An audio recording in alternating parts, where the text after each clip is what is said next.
రైతు సోదరులకి నమస్కారం. నేను మీ Veerana hill farmer safe farmer ఛానల్కి స్వాగతం. కొత్తగా చూసిన వారితో ఛానల్కి సబ్స్క్రైబ్ చేయండి. అలాగే మీ తోటి రైతులతో షేర్ చేయడం మాత్రం మర్చిపోకండి. ఈ వీడియోలో మనం మొదటిసారి పిచికారీ చేసినటువంటి మందు యూపీఎల్ కంపెనీ వాళ్ళది సాఫ్ కార్బండైజమ్ ప్లస్ మ్యాంకోజబ్, దాంతోపాటు మనకి వెలాగ్రో వాళ్ళది, సింజెండా బయాలజికల్స్ వాళ్ళది వచ్చేసి మెగాఫాల్ అనేది స్ప్రే చేయడం జరిగింది. సో దాని తర్వాత మనకి కొత్త ఇగురు ఏ విధంగా వచ్చిందో మీరు చూడొచ్చు. సో రైతులకు నేను చెప్పొచ్చేది ఏంటంటే, మనం స్ప్రే చేసిన తర్వాత మనకి రిజల్ట్ అనేది బాగా రావాలి.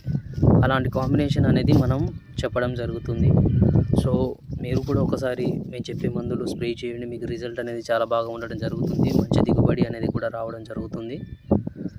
సో ఇది రిజల్ట్, మనం మొదటిసారి స్ప్రే చేసినటువంటి రిజల్ట్. నెక్స్ట్ మనం ఏ ప్రోడక్ట్ స్ప్రే చేయబోతున్నాను అనేది నేను మీకు వీడియోలో తెలుపుతానండి. సో కంపల్సరీ అనేది ఆ విధంగా పాటించండి. Thank you for watching the video. Have a nice day.